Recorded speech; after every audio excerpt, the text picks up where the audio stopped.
Is anyone watching us right now? I can't tell mine. There was somebody watching us, and then they got jumped out. Yeah, because you weren't getting naked fast enough.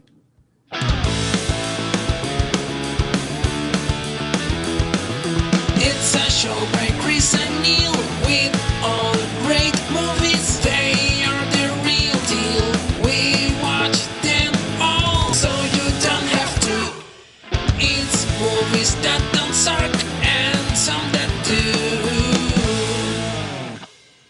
Ladies, gentlemen, boys, girls, children of all ages, welcome to another episode of Movies That Don't Suck and Some That Do. My name's Neil. And I'm Chris. Yes, who is totally annoyed with me already, we haven't even barely started this. Here's the thing, man. I wouldn't recommend children of all ages listen to this podcast. Children of all ages. Because you know what? What did I watch when I was a kid? And look how I turned out. Yeah. You know? Yeah. I mean, I went to the movie theater and saw Nightmare on Elm Street Part 3 when I was like 7.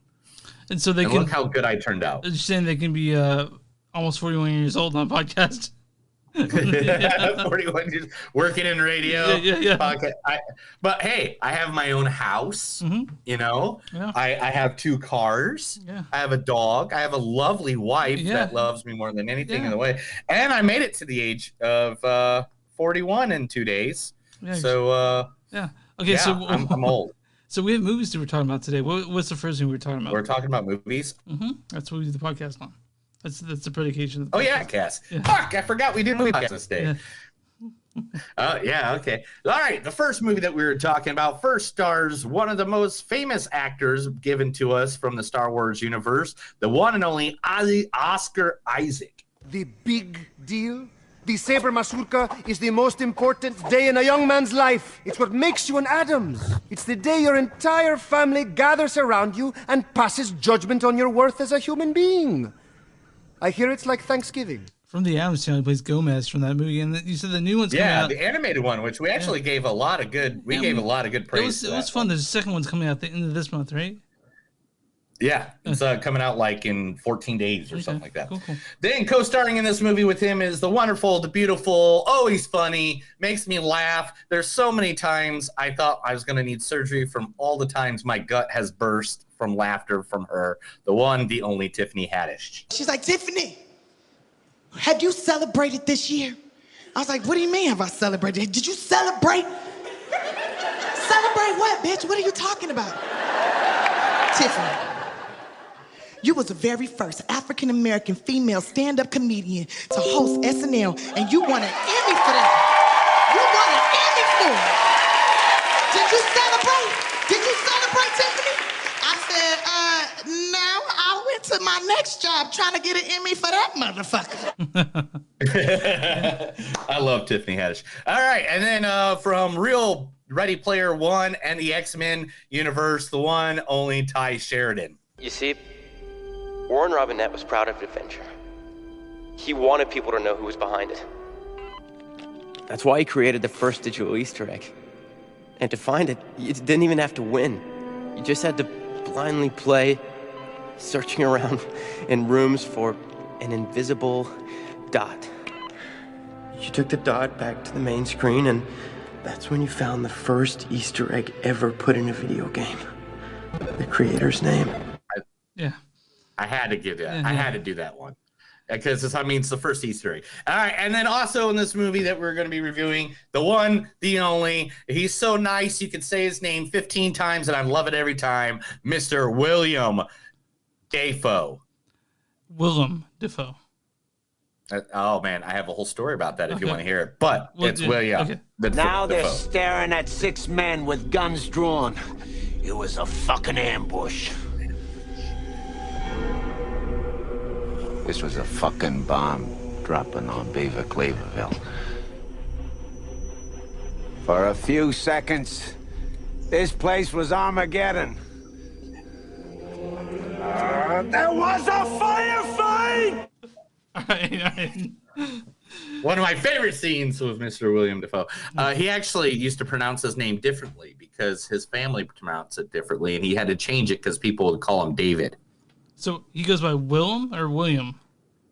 It's William Dafoe. But it says Willem on his here. Yeah, and it was Dafoe is the way he used to pronounce, is how his family pronounces Dafoe, either Dafoe or Dafoe. He goes by Dafoe. And yeah, he goes by Dafoe because someone kept on calling him David all the time. But it's Willem, not William. Yeah, that's what I said, Willem. Okay. Anyway, the movie that we're talking about is The Card Counter, which is out at theaters right now. We'll talk more about that. Director Paul Schrader, the legendary Yeah, director. we literally talk about all that shit later. Okay, fine, right? fine. What the fuck? Right. Did you just change? Why do you change shit every episode? I just think it's important. It's important to mention. All right. And the number one movie at the box office this past weekend is the next movie that is it number one? Number two. It's number two. Shang-Chi is still number one. Yeah, because right? you can watch the Malignant at home, but yeah.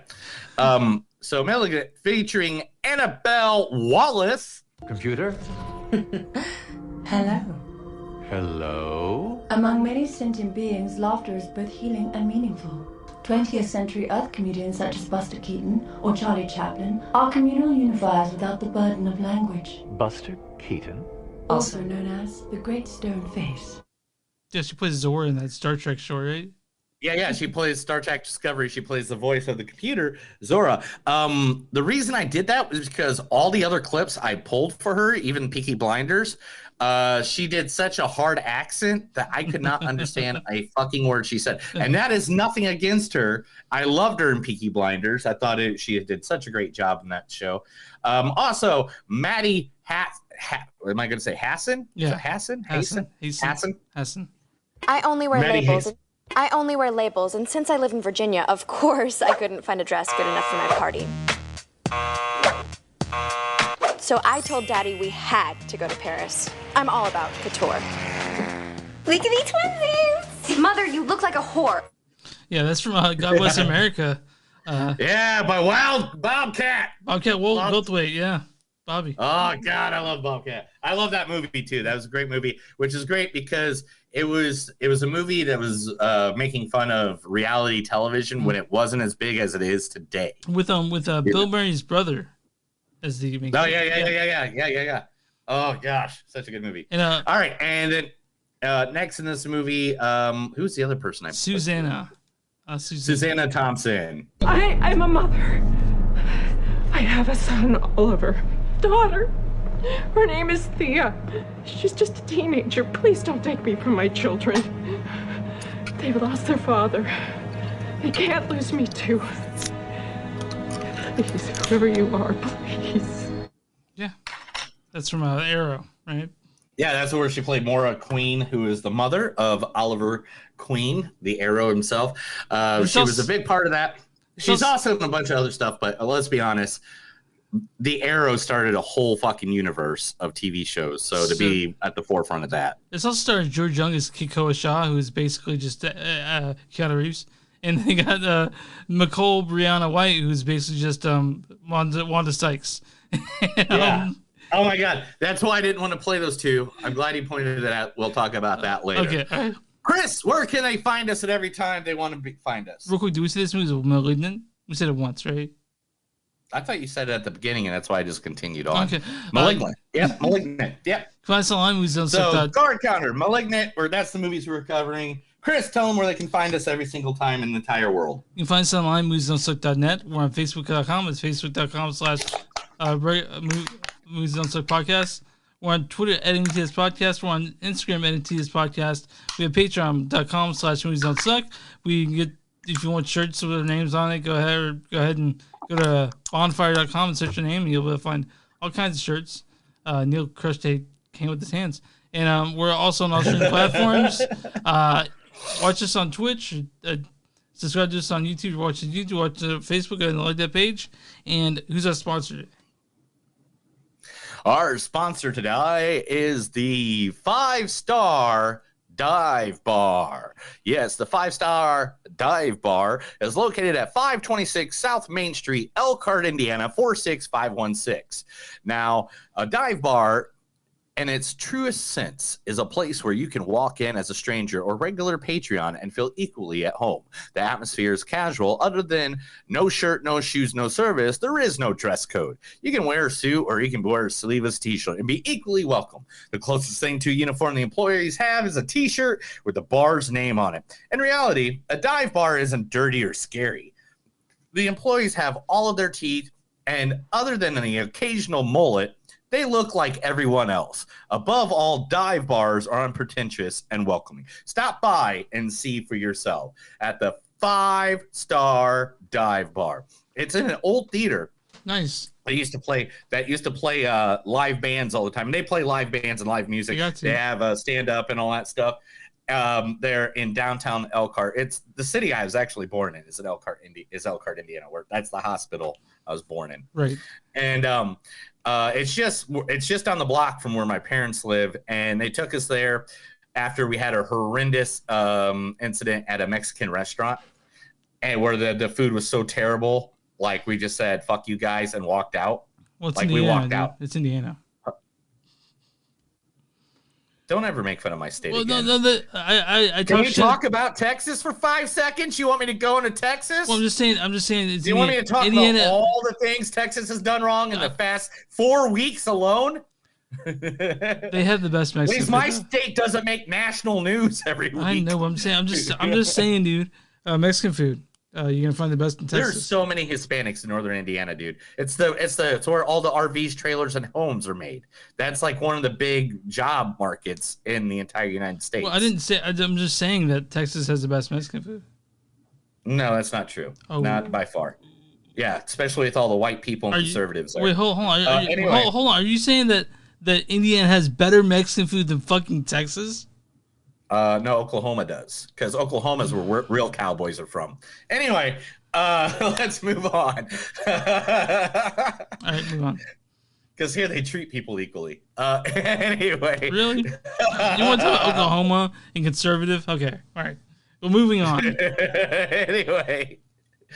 Anyway, so if you get a chance, go by. They have music. They have good food. I had a burger there. It was great. I tried a bunch of their other food too. I can't remember it all off the top of my head, but I remembered everything I had. I was like, this is fucking amazing for being just like a divey bar. Dive bars are great, man. It's the best place to see a band too.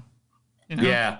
I mean, I saw, Green Day just a couple weeks ago at Kane's Ballroom, which was 10 times better than fucking seeing them in any arena I've ever seen them in. Mm-hmm. So, I mean, what do you think of that? The smaller the venue, the better, man. You know what I'm happy about? What's that? In 2 days, I will be 41 years old. You're stoked on that? Dude, I don't care about age. I feel good. My back's been doing good for the last couple of weeks, so I'm good about that. On top of that, what are you doing for your birthday? So we are going to watch the Notre Dame versus Purdue game. Mm-hmm. I also found out that it is National Batman Day. Is it the same every year? National Batman Day. Is it the same every year? I don't know, but it is this year, which is weird because I have 2 Batman tattoos, so I figured that kind of works. Yes, for sure. And then on top of that, it's optional. Don't hate the 918, which that's the area code here in Tulsa. And so it's 918 Day as well. Uh-huh. And on top of that, it is the 41st annual Scott Fest on my 41st birthday. So I know you're Irish. Are you Scottish too?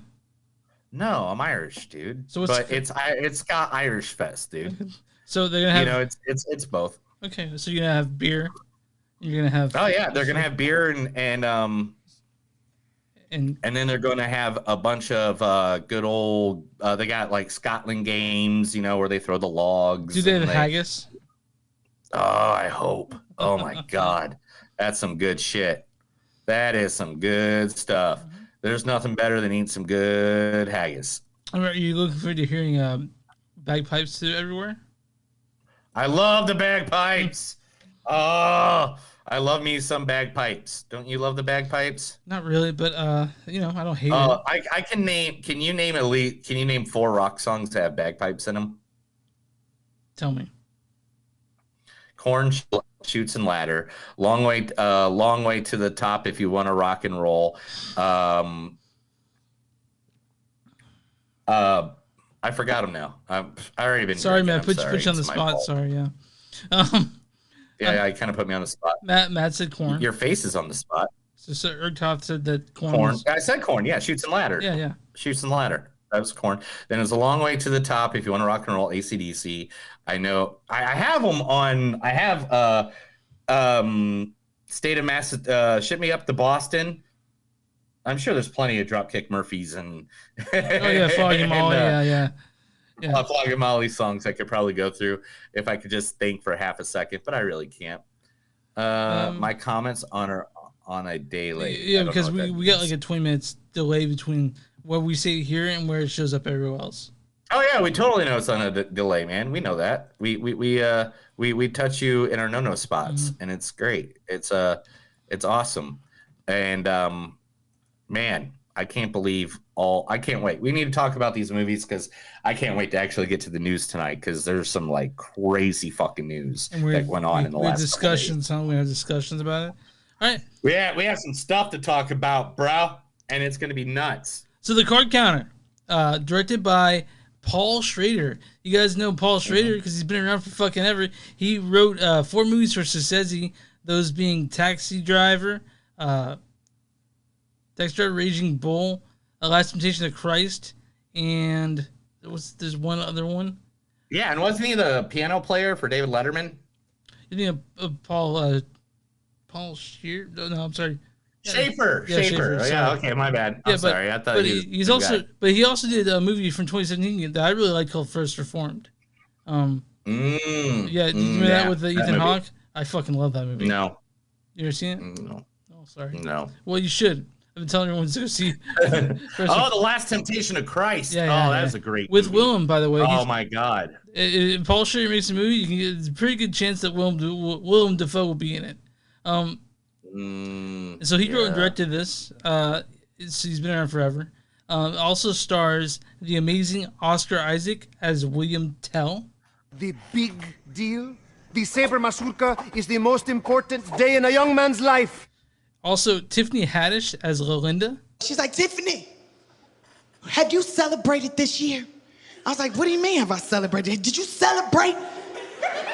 Celebrate what, bitch? What are you talking about? And then also, it's got Ty Sheridan as Kirk with a C. You see, Warren Robinette was proud of adventure. He wanted people to know who was behind it. And then we got, amazingly, the Willem Dafoe. And do we want to play this whole thing? I feel like you need to. Dude, play it anytime. I love Boondock Saints. Now they're staring at 6 men with guns drawn. It was a fucking ambush. This was a fucking bomb dropping on Beaver Cleaverville.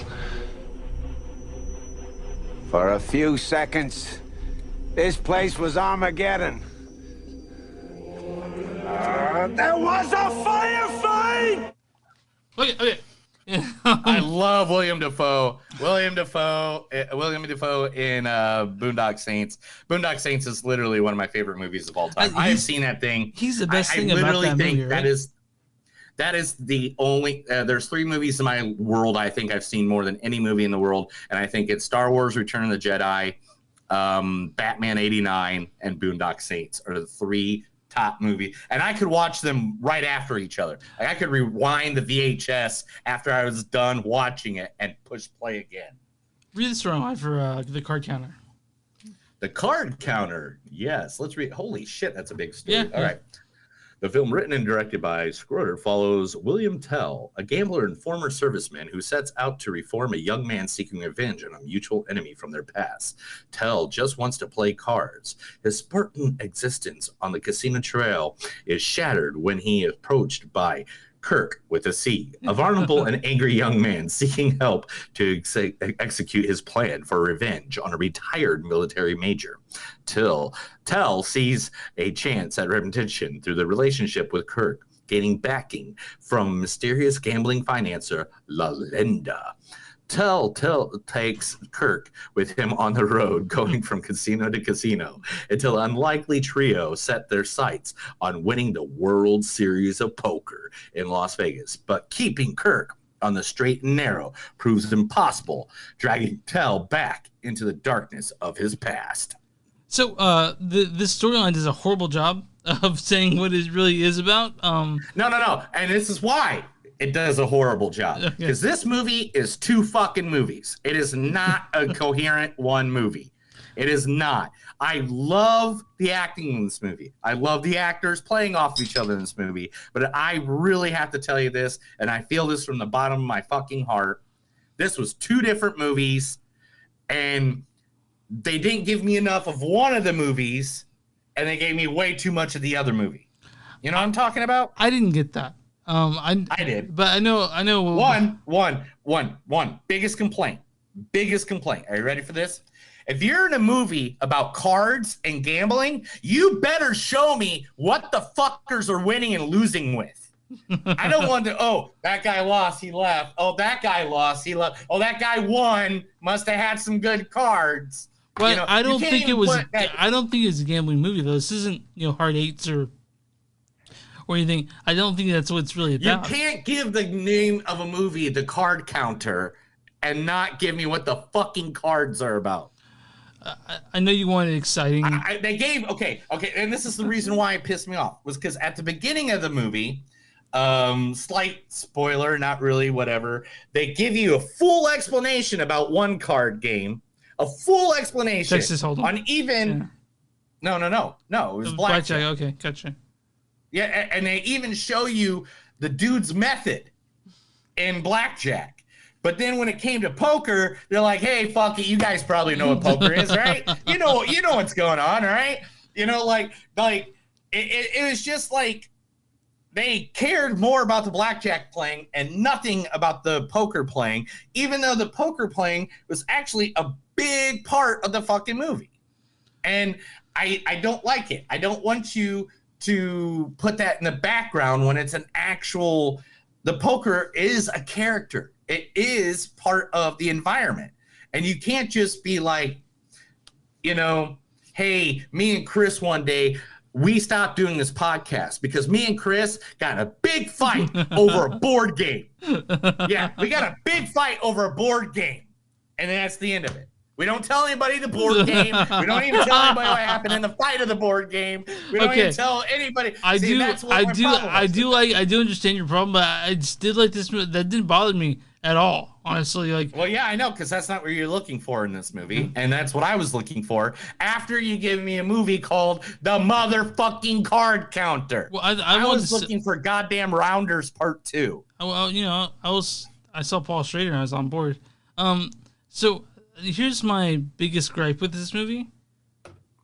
Now, I want to say all these actors are great. All the actors are great, but I just did not buy Tiffany Haddish's character. Just didn't buy it.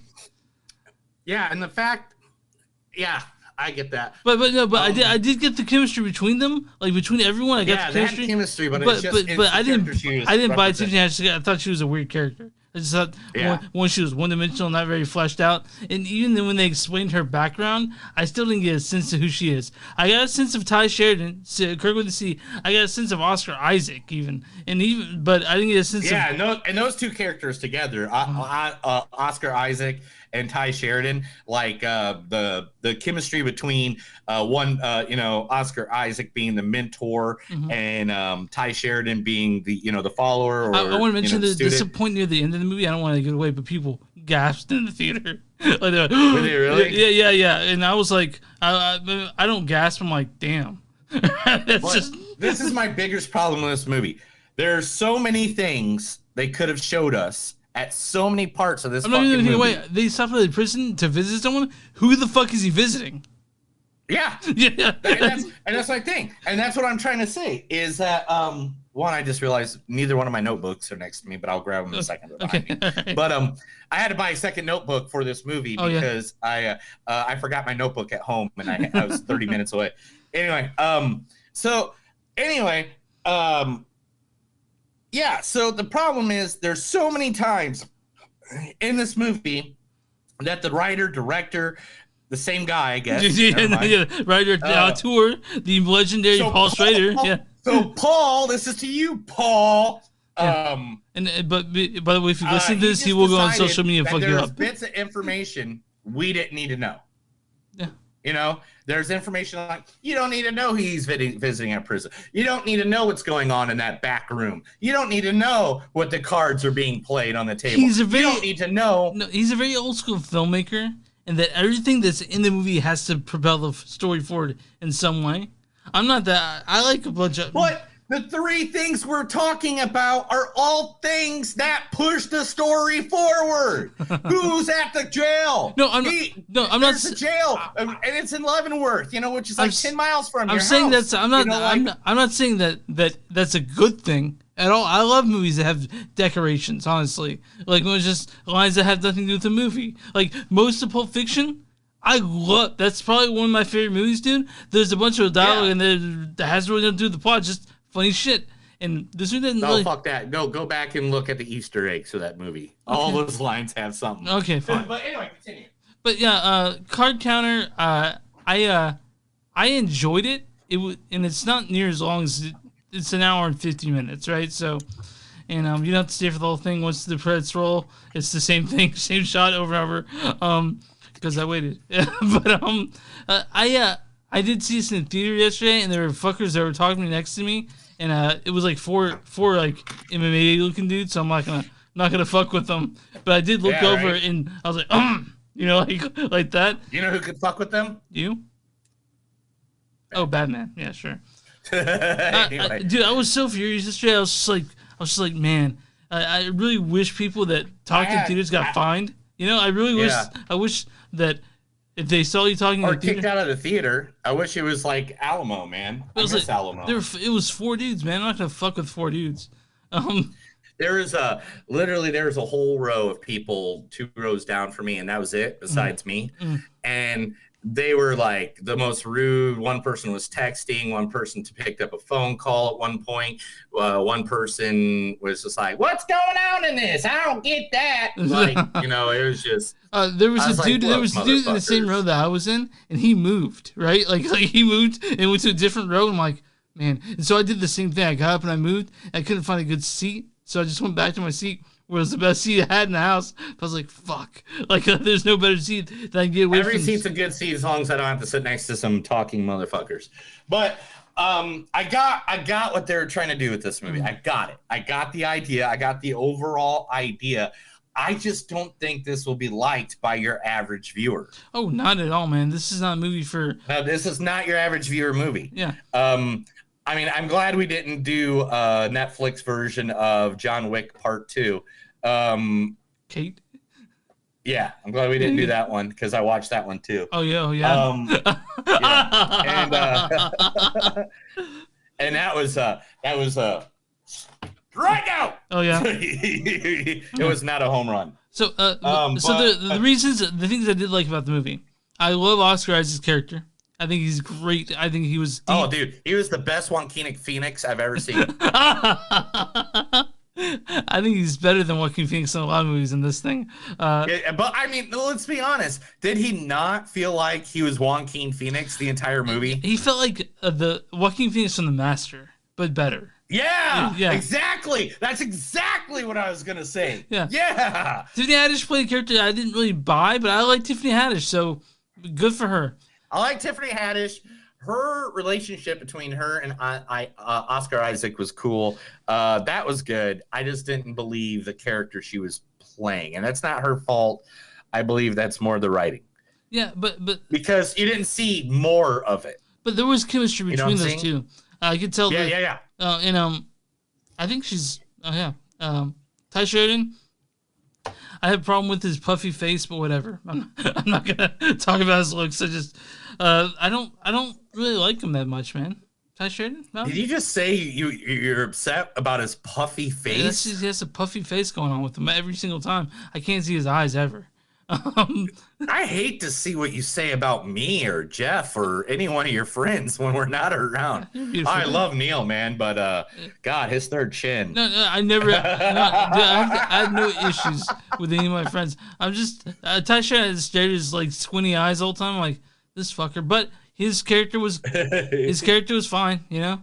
But his character was good. William Dafoe played his part in there really well. Yeah, I mean, Willem Dafoe, like, any character he is, he's just like, yeah, he just knocks it out of the park every time. You know, I don't have to worry about Willem Dafoe, whatever he's doing. Did you know he's kind of a scientist himself? I believe it. I heard he has the giant hog, like scarily big. What, his penis? Yeah, it's an Antichrist. No, that's not his penis. That's a porn star's penis. But I have heard. Hey, there's somebody that in our chat books that just literally says Chris says horrible shit about. Dude, everyone. I do not say that, dude. That's my brother, guys. He's trying to sabotage me. No, but Willem Dafoe apparently his twin brother. Ooh, we're gonna talk about twins here in a little bit. Don't, dude. I'm tired of hearing about twins my whole life. I used to work with my brother, right? And we'd be in the theater, we'd be in the elevator going up to our floor, and then people be like, "So who's the evil one?" Like, we get that going on, or they'd be like, "It's obviously you." Yeah.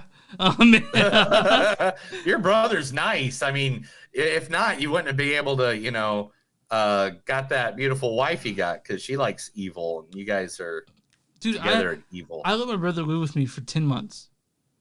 Yeah, I know. So does everybody on this podcast. So we heard about it every week. Yeah, that's right. I think I'm a pretty good person, pretty good brother, but we'll see. Yeah, no, you're fucking evil. Anyway. But I love you. All right. Let's do some quotes and let's get to our rating on this movie. Okay, all right. When I was old enough, all I wanted to do was roll up the windows and drive wherever the road would take me. This asshole right here, Mr. fucking USA. I thought it was talking about me just for saying this asshole right here. This man never saw a day of service, and I would like nothing more than to take the flag, shove it through his mouth, and pull it out of his asshole. Yeah. Mm-hmm. I'm always looking for a good thoroughbred.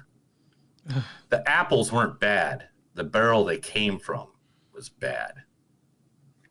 Who is the Insta prick? Are you asking a question? I love that one. Yeah. Oh, man, look at him. He is straight out of Call of Duty. I call him Charlie Two Chins. He's got more chins than a Chinese phone book.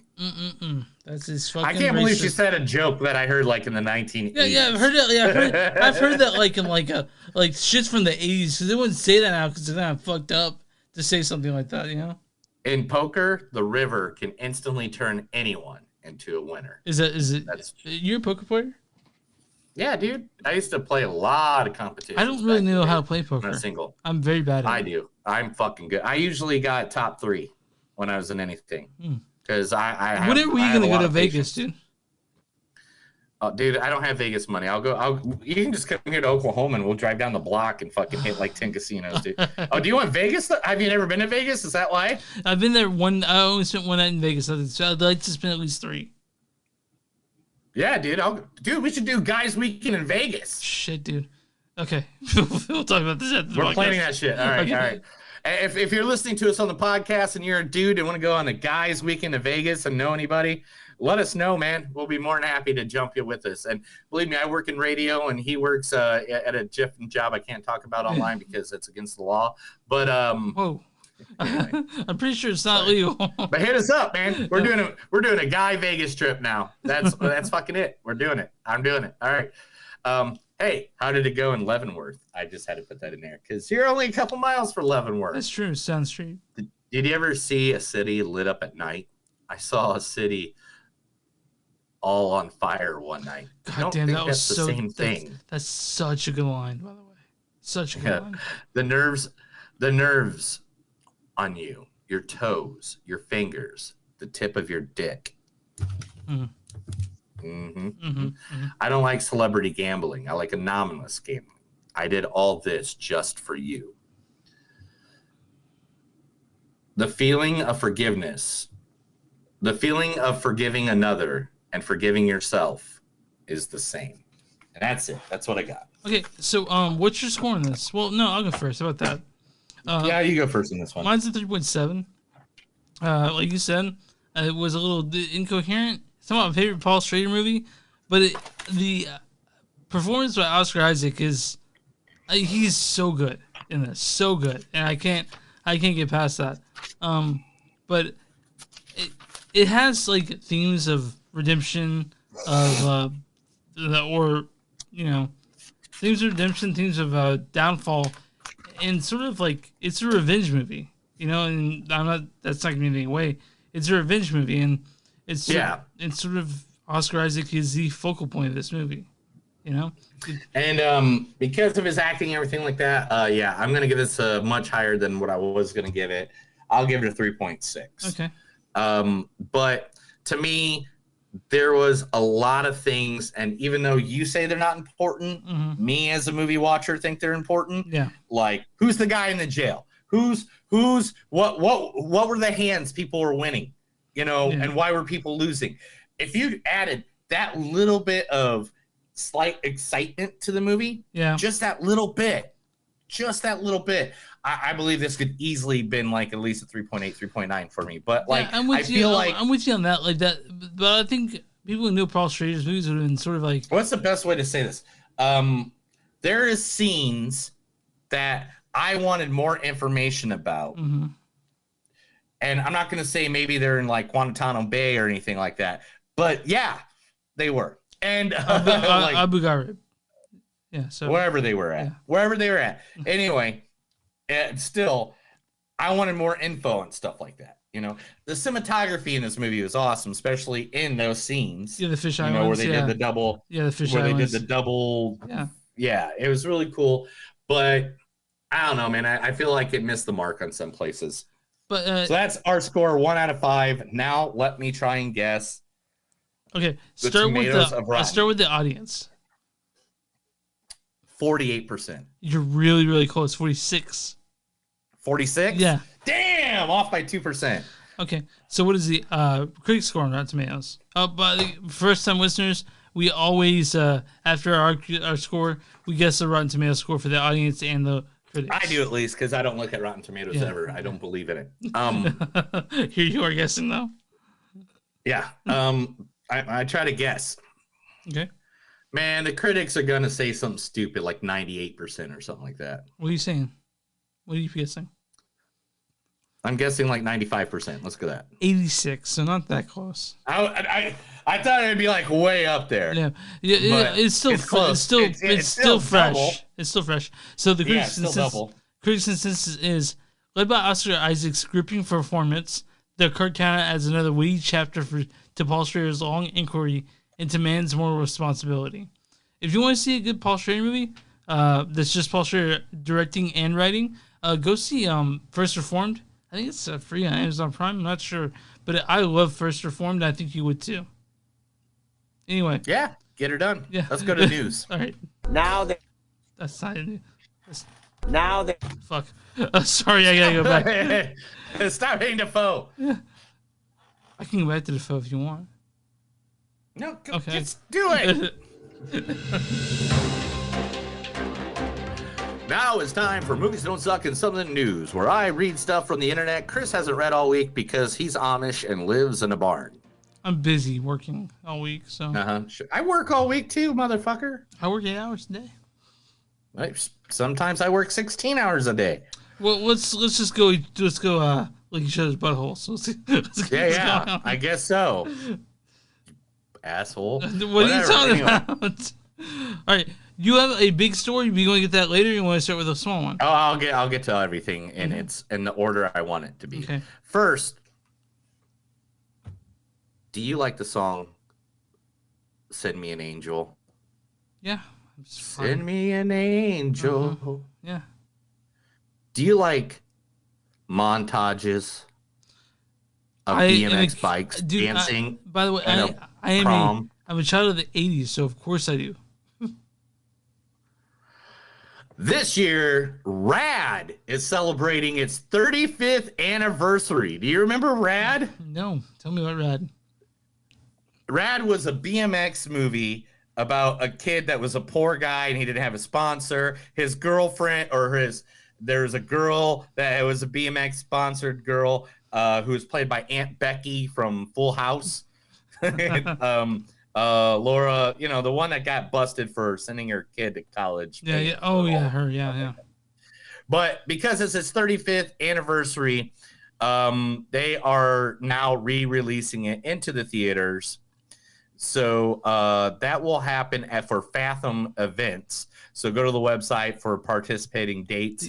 But rad, dude. If I was still living with you, we'd totally go see that. Wait, living with me? You never lived with me, but we lived in the same area. Or near you, whatever. Okay. Don't be mean. Don't be mean. Wait, did you do Fathom Events? You know what Did you do Fathom Events for the wrestling when you went and saw that in theaters? Yeah, I went and seen AEW. Yeah, that's what that was. Fathom Events. Okay. You know what famous celebrity that we've seen in a bunch of movies, especially in the last 2 years, has never played a cowboy, but is about to? Who?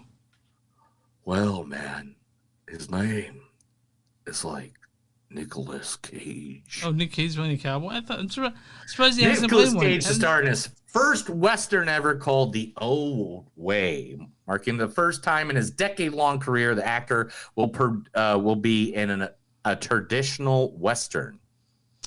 I'm looking forward to seeing that. I'm sure he's great in that. I mean, like, again, Nick Cage is great in everything he's in lately. Yeah.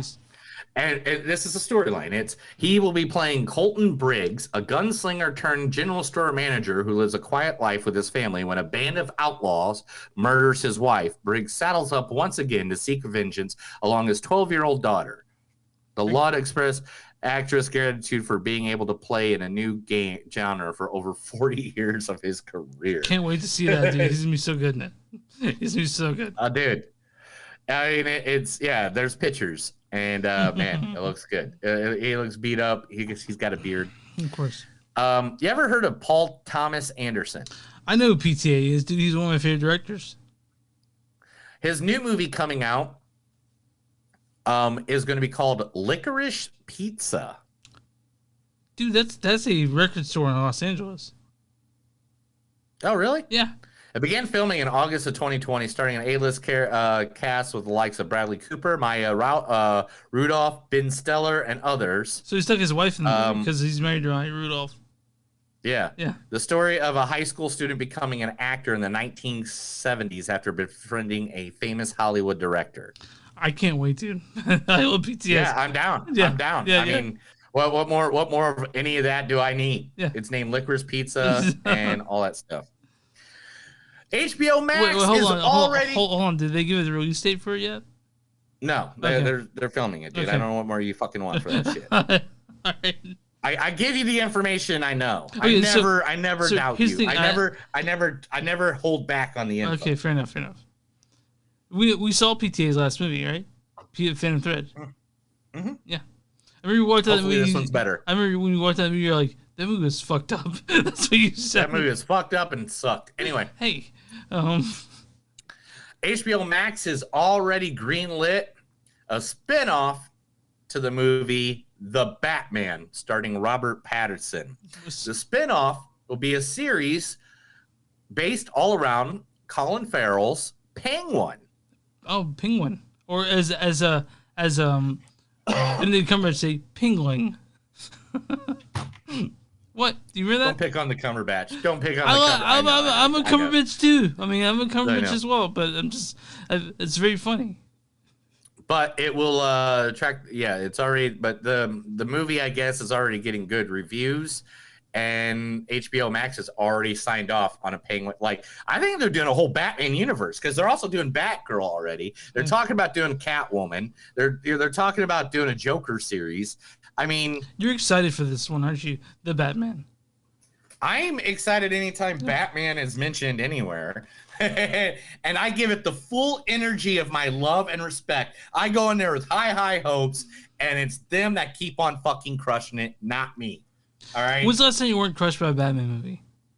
Ben Affleck. Ben Affleck is literally the best Batman, I believe, live action. Better than Keaton? I mean, fighting wise and action wise and the like what his size I mean, is but, like. but tell me about Batman. I mean, like, Dude, visually, when I think of Batman, I mean, look at this.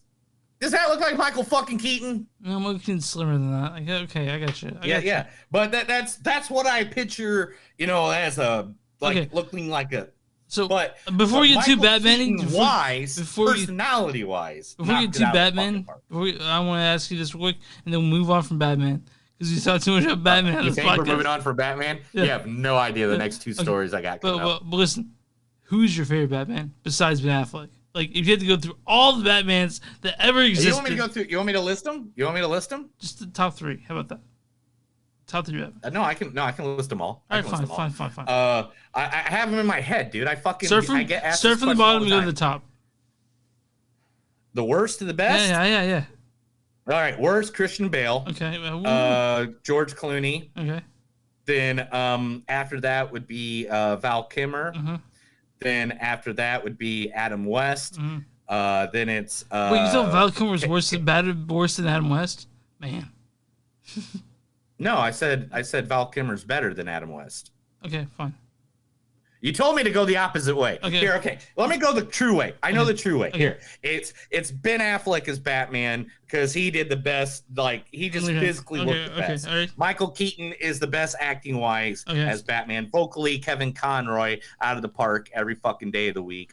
Then after that, it would be I like Val Kilmer more than Adam West, and that gives the trouble in my life. But Adam West is next, and George Clooney, then Christian Bale.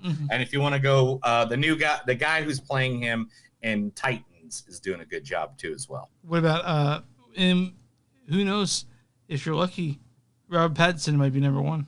I don't know where the fuck he's going to be at. We'll figure that out when it happens. Okay, what's All next? right, let's talk about how Warner Brothers lost over $50 million on Tenet's theatrical release. Let's hear about it. A new report reveals that Warner Brothers lost a minimum of $50 million from Tenet's theatrical release early into the ongoing pandemic, which was written and directed by Christopher Nolan. Mm-hmm. How do you? I mean, you and I saw it in theaters, and there were only 2 people in there theater when we saw Tenet. Do you remember that when we went and we talked about it? Mm-hmm. That was a fun outing. But so, what's the deal? Are they good? I mean, they're just fucked, right? Let's talk about the next news story I got. So you're just saying that they lost. Christopher Nolan is no longer making movies for Warner Brothers. Warner Brothers has pretty much fired Christopher Nolan from any future projects, and there's a huge fallout with them. Christopher Nolan has taken his next movie, which is about the creation of the atom bomb during World War II, to Universal. I'm sure they're happy to have him. I'm sure they can lose $50 million too and be happy with them. Dude, they only lost $50 million because that happened in the middle of the fucking pandemic, dude. No one's at theaters. No. It's all about Christopher Nolan. Dude, we like Tenet. Fuck you. We like that movie. All right. Remember that movie we liked last year about those people going around places and they were all being murdered? That's a lot of movies. What movie are you talking about in particular? The Forever Purge. Oh, yeah. I like the Forever Purge. That was... Purge 6 script is complete. It will feature a remapped America, which makes sense if you watch Forever Purge. Mm-hmm. No spoilers. Go watch it. There's some shit that goes down. If you guys like the Purge movies, you'll like this movie. Me and you have followed it the whole way through. And Forever Purge doesn't even come to home media until the end of the month. Yeah, so it was earlier this year we saw that. And so Purge 6 is now officially confirmed. Franchise star Frank Grillo, who played Crossbones in the Marvel movies. He was also in Anarchy and Election Year. But he's also in that movie that we all saw earlier this year where he played a cop and he was chasing Sam Jackson and Ryan Reynolds, right? Yeah. The girlfriend's boyfriend, the bodyguard. The hitman's wife's bodyguard. Okay, gotcha. You like that movie? Yeah. I did not. No, because you don't like Ryan Reynolds, the sexiest man on the planet. Okay, move on from that, but okay. Yeah, Ryan Reynolds is the sexiest man on the planet. I'm on my third beer already. Damn, let's get fucked up. I'll catch up. I'm not telling you to. The Expendables 4, and I told you it would be putting new segments about this. Expendables already. But we'll be talking about this every week, pretty much, because every week someone new is going to get added. So who's added? Guess who just got added? Iggy Pop, the Godfather himself. The Godfather himself, Andy Garcia. I was going to say the resurrected corpse of Marlon Brando, but that's so fucked up, dude. You're so fucked up. No, Andy Garcia, because he became the Godfather at the end of Godfather 3. Yeah. That's a spoiler, I guess, if you haven't seen Godfathers. But if you haven't seen Godfather, I mean, it's from the goddamn early. But apparently, 80s. you don't need to see the third one. You don't need to see the third one. Apparently, the third one was all right. Al Pacino was so. Knives Out 2 has just wrapped filming. Oh, so it's done now. So it's already done. Oh, great. It's already there. I'm ready for it. I'm happy. I can't wait. They don't have a release date, do they? Release date? No, there's no release date. Fine. One of your favorite movies and video games of all time is getting the Batman treatment at HBO Max, and they aren't doing it, are they? Spin-off century. Warner Brothers and HBO Max has over 5 different spin-offs of Mortal Kombat in writing for HBO Max. So it's like series or movies? Series. Damn, dude. And movies. Similar movies that don't go so. Let's see. Warner Brothers said streaming Matrix on HBO Max have been in line with ticket sales. In other words, Warner Brothers is saying they think it'll be better on the streaming platform than releasing all these in the theater. I mean, developing other characters in its Mortal Kombat universe is all they're saying. Some of them are saying Sub-Zero. Some of them are saying Katana. Some of them are saying, other stories. And so, yeah. And Johnny Cage is included in that as well, which WWE superstar The Miz has been lobbying for the part and has got endorsements from Joel McHale, who voices Johnny Cage in the animated Mortal Kombat movies. I mean, you want The Miz there. You want him to see him there, right? You want that. Oh, yeah, dude. Okay. Yeah. Okay.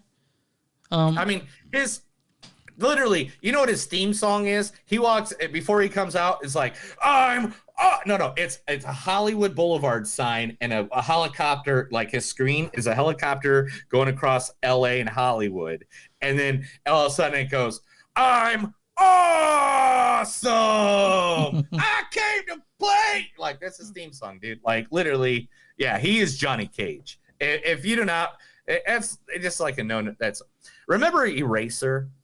Yeah, that Schwarzenegger film that thought that it'd bring him back to the forefront, but didn't. Eraser Reborn was shot in secret over this past summer, based on the '90s Schwarzenegger classic. But Arnold's not in it, right? It doesn't say much, man. It says it's summer under the direction of John Pogue, Jackie Leigh, McKinley Belcher, and Eddie Ramis. Making up the core cast. So it's going to be like it's in post-production and it's aiming for spring of 2022 on HBO Max. There's a lot of stuff coming on HBO Max, man. I mean, 1996, dude, that movie pulled $240 million and it had a $100 million budget. So they made $140 million on it. Damn, that's a lot. Oompa loompa doopity doo. Willy Wonka cast a new dude. They cast Willy? They cast Willy. Right? Keegan-Michael Key has just been cast in a mystery role opposite of Timothy Chalamet in the new prequel of Willy Wonka and the Chocolate Factory. You guys don't know too much about using a movie called Call Me By Your Name last year, like a couple years ago, where you don't think you saw that movie, but you did? I saw it. With Armie Hammer? I like Timothy Chalamet. Chalamet. Yeah, whatever. I was trying to stop it so you can fix it, man. Okay, Keegan-Michael Key. Yeah, he's in it, right? He's plays. Yep. All right, next movie. You ready? Yeah. We got another reboot. We got another remake. Of course. And it's going to be directed by Bryce Dallas Howard. also known as Ron Howard's daughter. Is her first directing feature film? No, she did The Mandalorian and got a fucking No, I said award feature for it. film. No, I think she did another one. All right, well, what's the movie? Anyway, it's a classic Disney movie, and they're remaking it. So I mean, that's obvious. Like, that's all they do now is remaking their movies. What movie are they remaking? The Navigator. The Navigator. Yeah, dude, right? I love The Navigator. I've never seen the original. Oh my God, you're such a I quit. I fucking quit. What the fuck? How do you do a movie podcast and you've never seen the motherfucking Flight of the Navigator? I've never seen it. I gotta be honest. It's about $1 million. You never seen Flight of the fucking Navigator? No, because I watch good movies. You call yourself a goddamn nerd and you never seen the goddamn Flight of the fucking goddamn Navigator? Dude, I'm just a nerd to people I work with.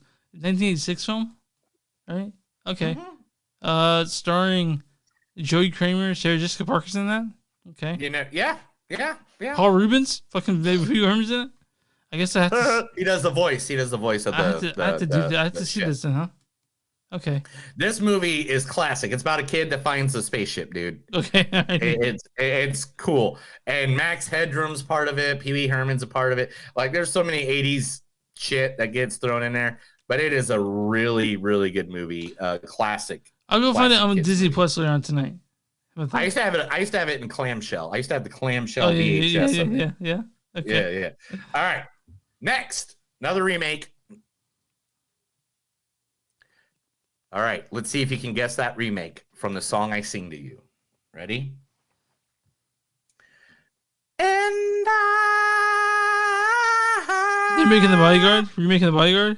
A remake of The Bodyguard is in development with new writer Matthew Lopez on board to write the screenplay, which the #1 most selling soundtrack of all times is The Bodyguard. So who do you think cast yet or anything like that? The two people, the one person that is fighting for it is Lizzo, the singer. Okay. And she wants her white man meat to be none other than Captain America himself, Chris Evans. I would watch that movie. I would see that movie. I would too. And so, like, I don't know. That's. I mean, he is America's ass, you know. He's America's ass. Yeah. But all right. Last but not least, here we go. You ready? There's a movie about a very muscular man trying to find his brother that looks nothing like him. This is Twins 3. Or Twins 2, I mean. Twins 2 is officially on its way 35 years later. And the sequel will be called Triplets. It's got to be that. Yes. So there's a triplet who originally was going to be played by none other than the great Eddie Murphy. But because of scheduling conflicts, because of everything that happened during COVID, and now Eddie Murphy has a bunch of other stuff he has to do, he is being replaced by another actor who's kind of right up there with Eddie Murphy, I'd say. Up there. Morgan Freeman? Funny-wise. Oh, no. You know, he's been in a movie with Eddie Murphy, a recent movie with Eddie Murphy. Arsenio Hall? No. Who? No. Who? I said someone that's up there with Eddie Murphy. Well, Arsenio Hall's not up there. Tracy Morgan. What? Playing the triplet. I was gonna say that, but I guess I'm. I knew you would. I was gonna say it, but I didn't. I thought he was still too young. But okay, yeah, I'm about it. I want to see it. I'm down for it. Anytime Tracy Morgan gets on my screen, it makes me happy. Do we want to? Let's see if there's anything else I'm missing. You are missing. That's the final big story. No, there's a big story that we need to talk about. Oh, Bob's Burgers movie is coming out next year. That's good. You missed the sad news. Oh, shit. You're right. Let's talk about the sad news. I totally forgot about it, and it's my part. Chris, we are going to play homage to one of the greatest stand-up comedians of all time. He did the Weekend News Update for 3 years when he did his 5-year tender at Saturday Night Live. He is one of the guys that no matter what room he was in, he could make everybody feel. He was a awkward. comedian too. Like he was, he was like, I don't know if you've seen his roast of Bob Saget. It's one of the most brilliant things I've ever seen. Norm Macdonald. Oh my God, I love him. And the clip I got Chris to play, and I want to explain this before you guys think I'm making fun of anything of that happened to him, because I'm not. It's him making fun of it because he'd been battling with it secretly for 8 years. This is from a stand. Yeah, this is a stand-up from 2020 before everything shut down and pandemic and stuff like that. But this is him actually talking about the disease that he had that he passed away from. And to be honest, I feel like this is the most Norm Macdonald thing you can do, because I don't know if you know how many times he said O.J. Simpson killed his fucking wife, but he did a lot. When he was warned that he would get fired if he says it again, he upped it and made it like 10 times in one episode. Warren Michaels said that a business is compromised with showbiz. Norm Macdonald never compromised, but here he is. No, but here he is right now. Norm Macdonald. And the reason I don't like it is because in the old days they go, "Hey, that old man died." Now they go, "Hey, he lost his battle." That's no way to end your life, you know. What a loser that guy was. Last thing he did was lose. He was waging a brave battle, but at the end, I guess he got kind of cowardly was what happened. And then the bowel cancer, it got brave. You got to give it to the bowel cancer. You know, they were in a battle, and then what the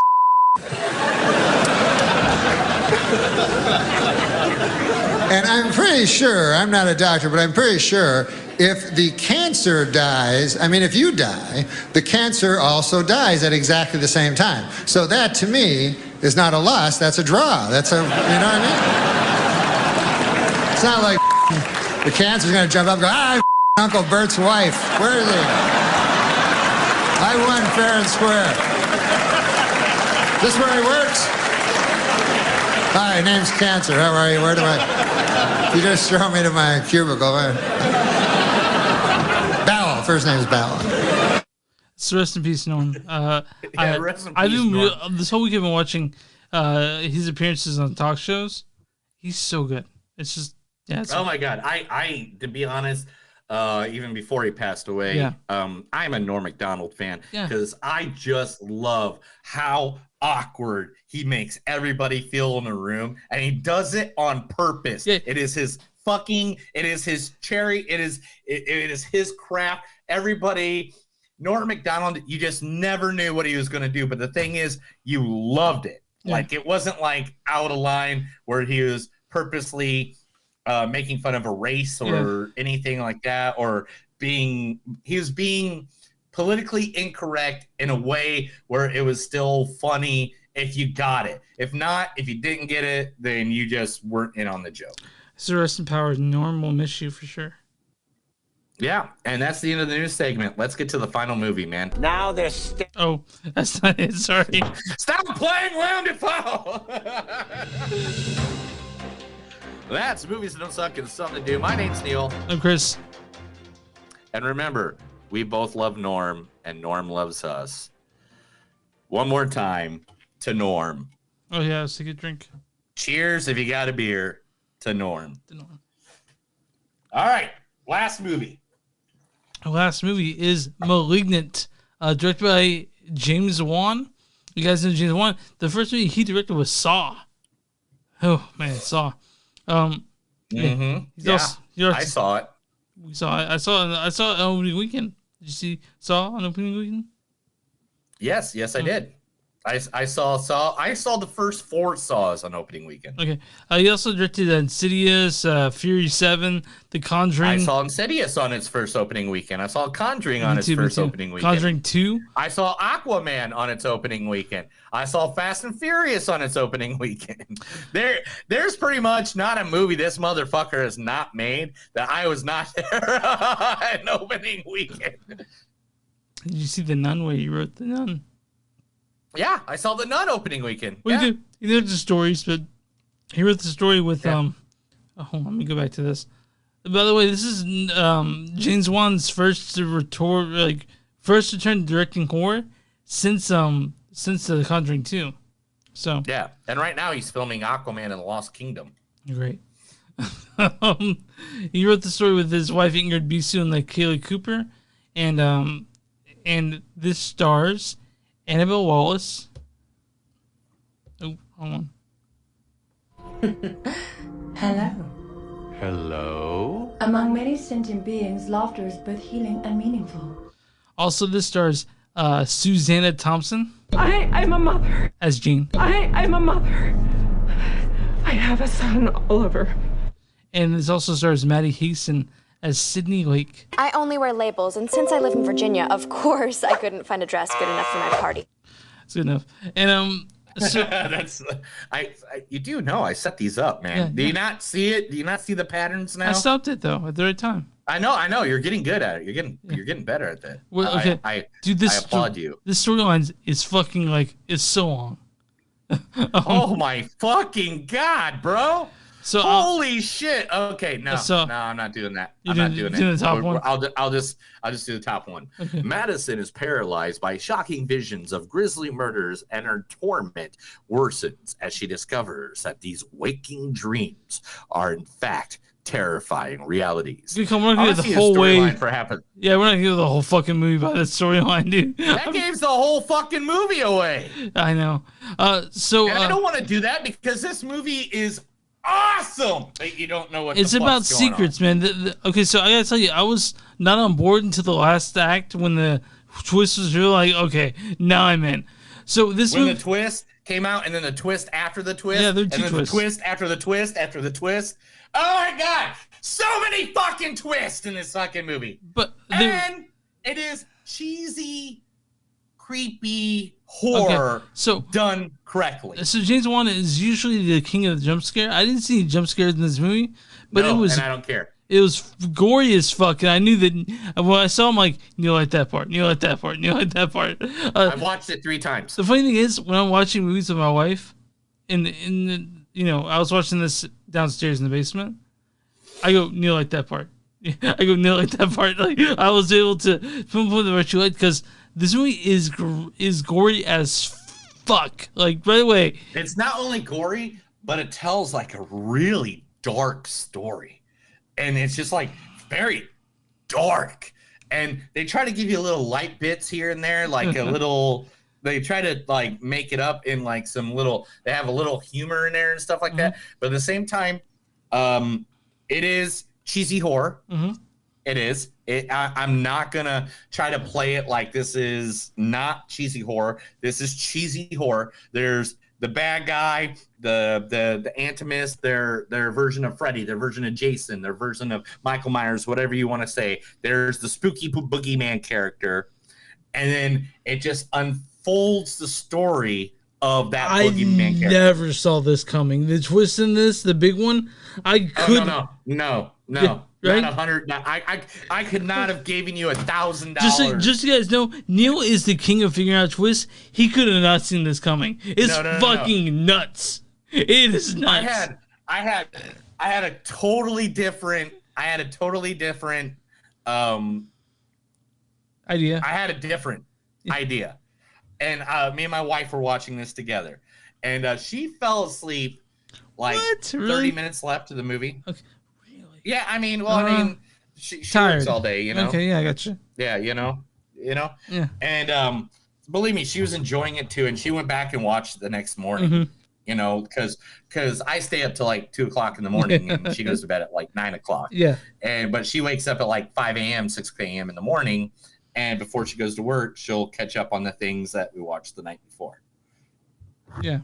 And but this movie, oh my god. If you like horror, if you like spookiness, if you're ready for Halloween to come, for fall, for that spooky season that we call it, oh my fucking god, is this not the movie for this? This is exactly the movie you want to watch trying to get ready for the spooky season. Like right now, I want to cosplay the fucking main spooky guy in this fucking movie. I bet you do, man. This movie I wasn't in it until the last act, and then when that last act came, all of it came into focus, so I was in it fully. It's a fun movie, dude. There are all kinds. See, and this is where my intuition came a little bit more than yours, because like each act, I was like, they're not telling us something. Mm-hmm. They're not telling us something in this act. Next act comes, and I'm like, they're not telling us something here. There's going to be a reveal. And this is what I think the reveal is. And I wasn't too far off. I was pretty close. But it still shocked you. It still was like, oh, fuck. Yeah. Are you serious? Really? Fuck. So, yeah, because a shitty movie with it would have said is it's all a dream. That's not what this did at all. Like I had an inkling that I'm like, okay, this could be shitty. But the twist came, and I was like, holy fuck, I'm on board. I'm on board with this shit. I mean, to be very honest, I'm gonna say this is gonna get sequels. This has to get sequels. Okay, I'm gonna disagree with you there. I don't think they're gonna have to do something pretty drastic to beat the twist that's in Malignant. I love that you say that, but let's be honest. This is an origin story of a horror character. Okay. You're right. That nobody sees coming. Now, are they going to be able to do it correctly? I don't know. But do I see the studio telling them, hey, man, we made a lot of money off of that fucking movie. Okay. And that right there. Do you have other ideas, or can you make a sequel to this? And then they'd be like, well, this is my other idea. And they'll be like, no, let's just make a sequel to that movie. Oh, you don't want to be on board? Okay, we'll just get a different director. Yeah.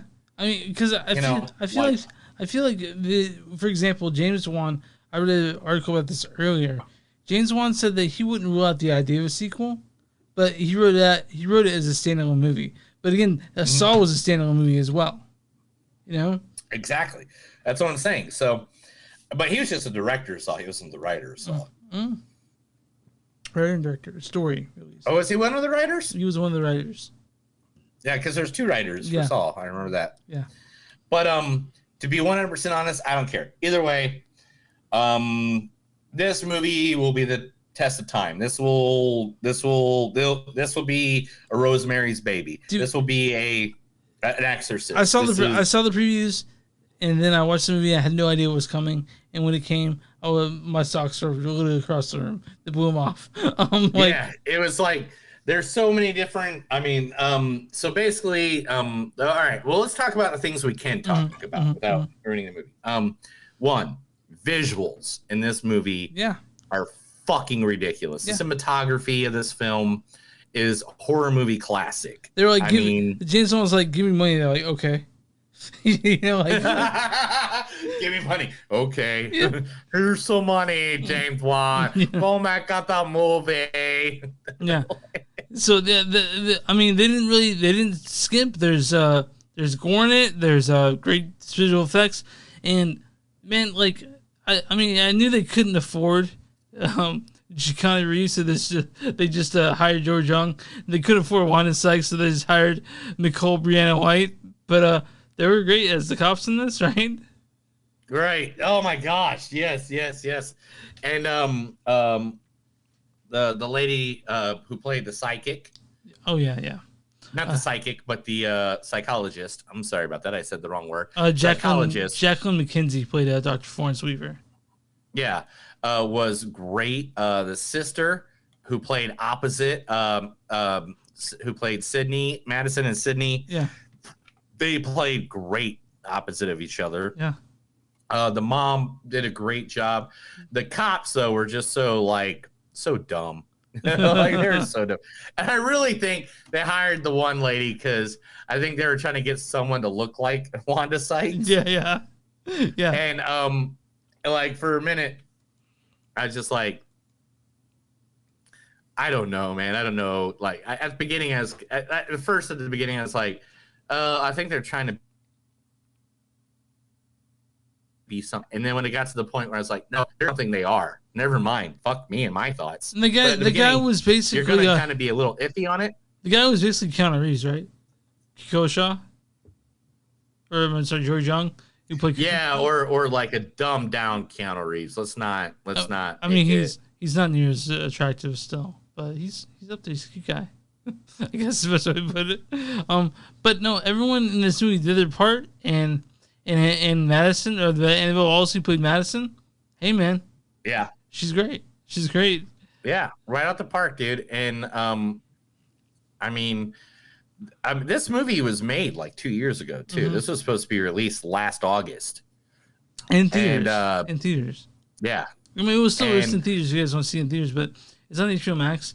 If you got a little setup like me, it's no issue. Yeah. But or even if you have a regular setup like me, I don't care. I watched it on my TV at home. I just turned the lights out, drew the curtains, and had a good I do time. request for you, when we see Dune, we're seeing that shit in theaters. Oh, dude, fucking IMAX only, dude. Yeah, okay. IMAX only. Right. I'm not even going theater. I'm going IMAX only when it comes to Dune. But this is based in Seattle. Mm-hmm. There's some great little one-liners because of that in this. The actors, the gore in this movie, if you like gore, or if you don't like gore and you like to be freaked out by gore, did such a great job. They made a new Boogeyman. They made another Slender Man. They made a new. So you were looking forward to Malignant too? I don't know if I am or not. That's why I'm trying to compare it to ones that don't have so many sequels. Yeah, Slender Man, the first one, the movie, because it was based off like a copy pasta or like some internet thing. And I'm not a Slender Man guy because like a lot of people like I want, if they're gonna make a Slender Man, I want it to be kind of based on fact, you know. Mm-hmm. Not that Malignant's based on fact in the slightest. Like I read about this and at all. Yeah, but Slender Man the movie kind of sucked. This one does not suck at all. I'm kind of wondering what your scoring this is. Why don't you get the quotes on this? I'm already on top of that. I'm already there. Electric shock had no effect on him and was like he was controlling our minds and machines. I will kill you all. It's time we cut out the cancer. How many times do I have to watch my children die inside of you? Yeah. Oh shit! I wrote down something that we could talk about, and I totally what's it? On top of the room video angle, that video camera from a top, where it kind of looked like you're looking into like a dollhouse, or would be the best. My god, that's such a great visual. Welcome to Seattle Underground. No, this isn't a tour of Nirvana or the shitty band Pearl Jam. Whoa. What? Neither of those bands are shitty. No, I didn't say. They didn't say that. I said that because Eddie Vedder's the worst lead singer in history next to Scott. Dude, Stapp I disagree with Hart. Okay, I don't care. This ain't a music podcast. Fuck I'm not that. Hey, I'm not. But listen. What are you doing in my house? Okay, fine. I want to show you what the cancer has become. Cute little actress threw you a little ball, and you're giving it to chase like a little dog. So I'm putting out a BOLO on the sloth from the Goonies. You know who I am? Even if they tell you I'm not real. If my blade would have penetrated your face last night, would have that been personal? And he pretends to be nice, but he's the devil. I should have killed you before you were born.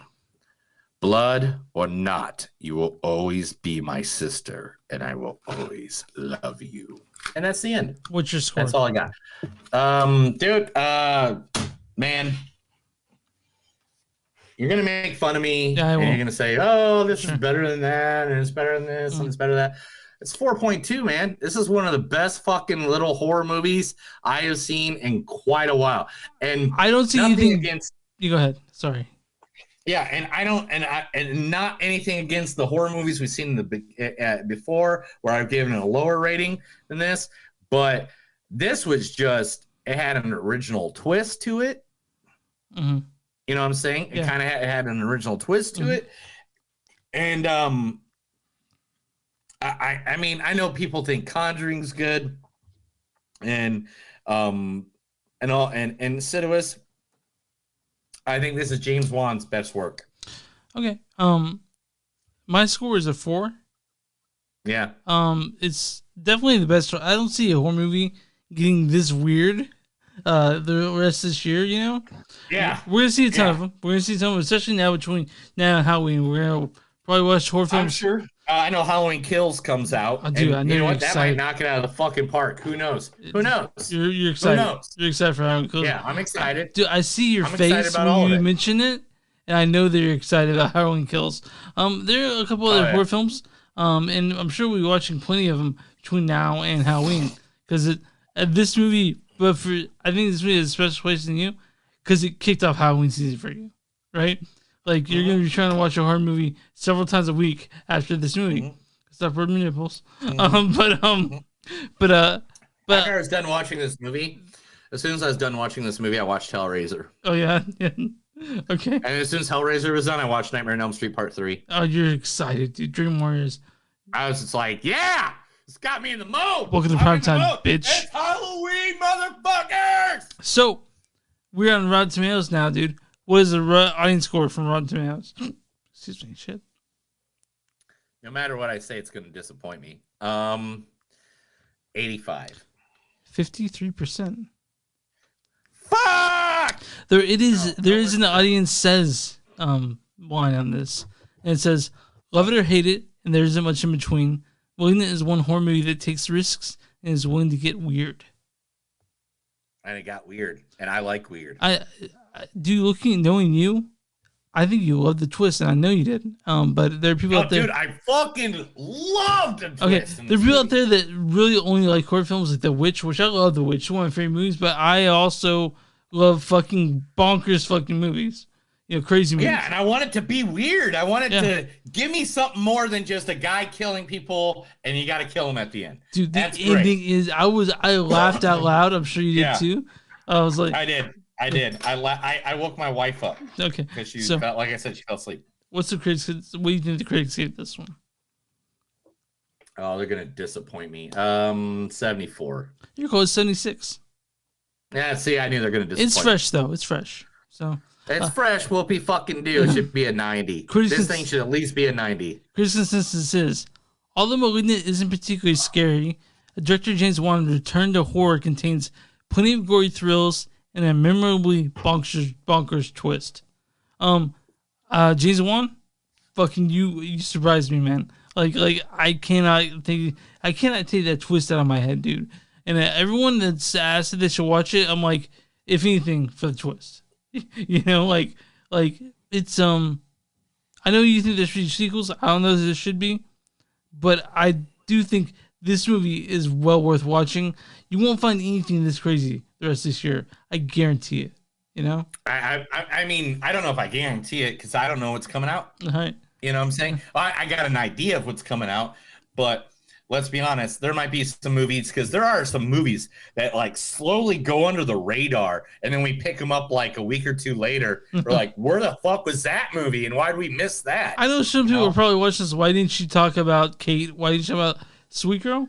I'm pretty pleased with the movies we've chosen so far. I gotta be honest. The card counter was a little bit better than Kate. I watched Kate. Okay. I saw it, and it had good visuals. It was very much Atomic Blonde. If you want to, I feel like not Atomic Blonde. I feel like that Netflix is picking movies that aren't that great. I mean, just to put out movies. Even though their next couple are going to be pretty good. I'm looking forward to what they got coming out. Rock, Ryan Reynolds. Okay, yeah. And Gal Gadot all together. Let's get the 3 most charming people on the planet and put them in a movie. Yeah, we're gonna watch that. And this is to Dwayne Johnson, The Rock, right now. Before we end this part right here, And I just want to say this to you directly. If you ever listen to this podcast and you get to this one part of this one episode, I will be your slave boy. I just want you to know that. I'll make you omelets. I will make you your chicken breast and your rice. I will do your laundry. I will do whatever. Just let me hang out with you. One day. You just guarantee he's never going to be on the podcast by saying that. Well, also on top of that, it's just the fact that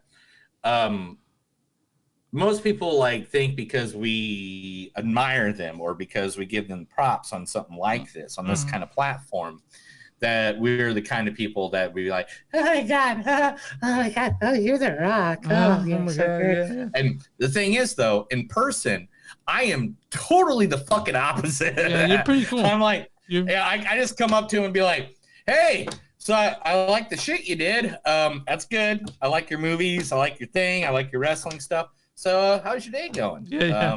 Did you get some food today, or I talk to him normal. I never talk to a celebrity and geek out hardcore. So I wanted to mention that I did talk to Jeff Lewis last weekend.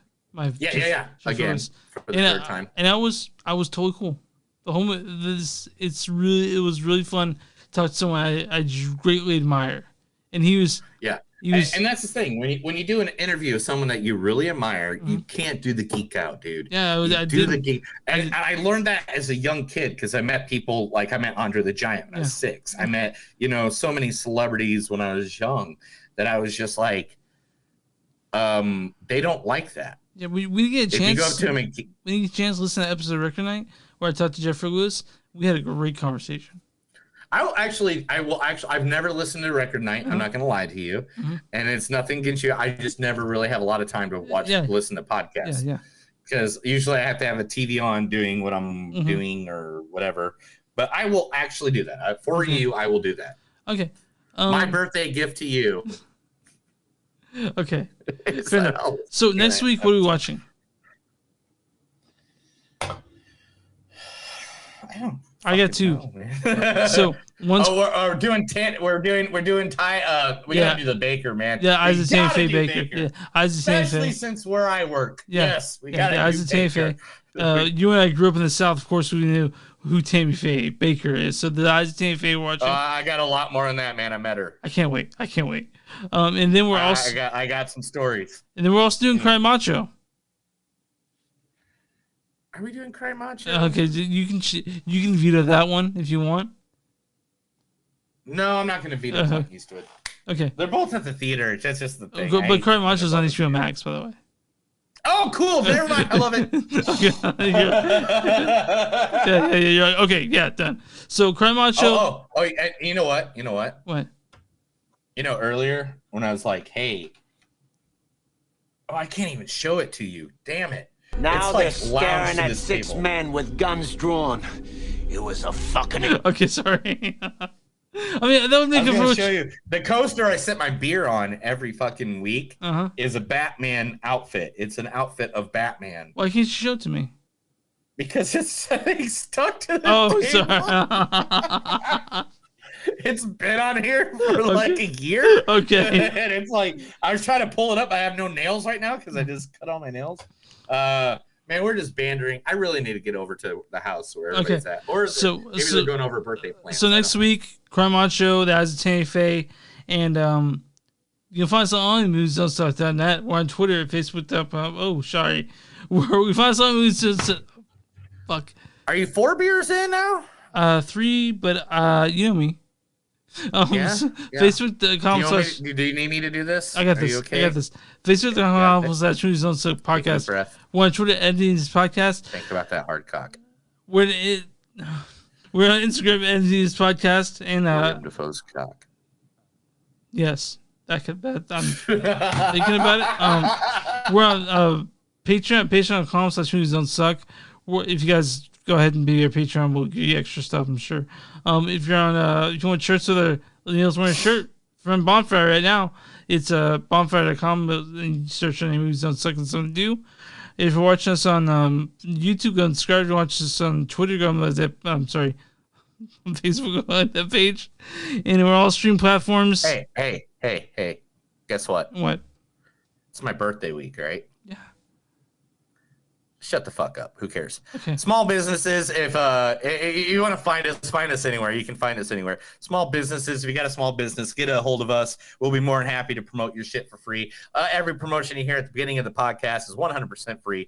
No one has paid me money to do that. I do it in the deep heart because I love small business. We shouldn't call it sponsor. We should call it, what should we call it instead?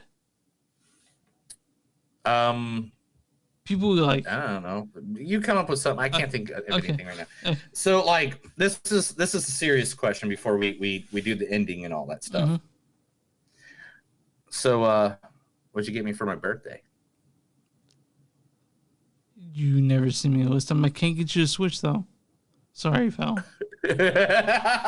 Don't spend that kind of money on me. Seriously. Like the only time and my wife won't allow me to put up a donation site for WrestleMania. Yeah.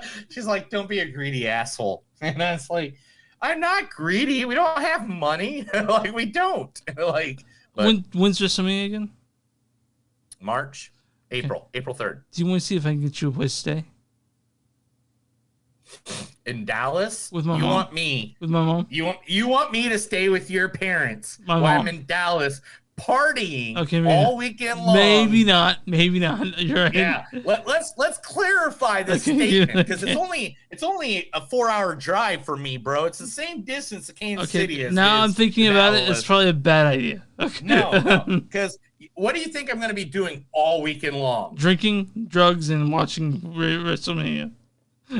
And going to everything that's wrestling that I can. Okay. All right. Fair enough. Like, that's why my wife is already bowed out. She's like, look, I might go, but I'm going to go do my own thing. And maybe my family will come or a friend will come. Okay. And we'll go do our own thing.